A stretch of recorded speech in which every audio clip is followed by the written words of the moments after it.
नाज़रीन तव्हांखे ॿुधाईंदा हलूं त उमरकोट में नौजवान सथ उमरकोट जे अॻवान अमजद अली कोहली दड़ो उमरकोट जे रहवासी भीरमून कोहली जे एक्सीडेंट थियल पुट विक्रम कोहली जी अयादत कई ऐं माली मदद कई।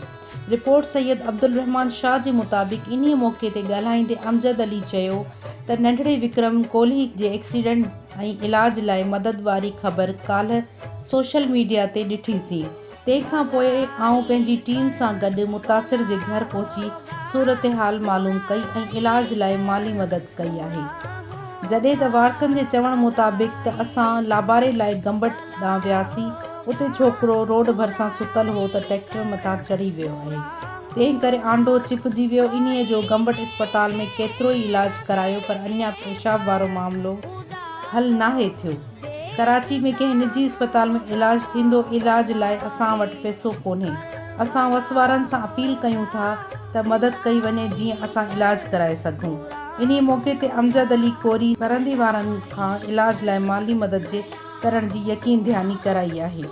जीअं त कल्ह नंढड़े मासूम जी असां पोस्ट फेसबुक ते ॾिठीसीं, उन खां पोइ अॼु अची सोमजी कॉलोनी में असीं आया आहियूं।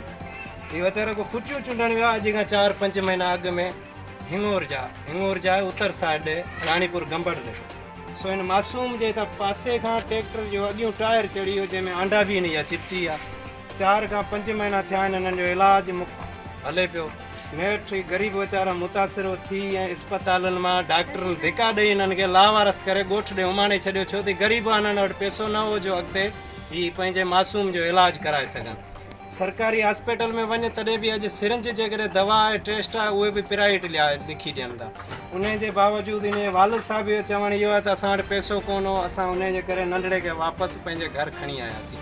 हाणे हिननि उमेदु इहा ई रखियो वेठा आहिनि वस वारनि खां, जेके हिते जा चूंडियल नुमाइंदा आहिनि, आला अमलदार आहिनि, जेके वस वारा आहिनि, सरहंदी वारा आहिनि, उन्हनि खे हथ ॿधी अपील था कयूं त हिन ग़रीबनि मिसकिननि जी सार संभाल लधी वञे, जीअं त हिननि जो गुलाबनि जहिड़ो गुल मासूम बचिड़ो पंहिंजे पेरनि ते अची पंहिंजे माउ ऐं पीउ जी ख़िदमत करे सघे। महिरबानी।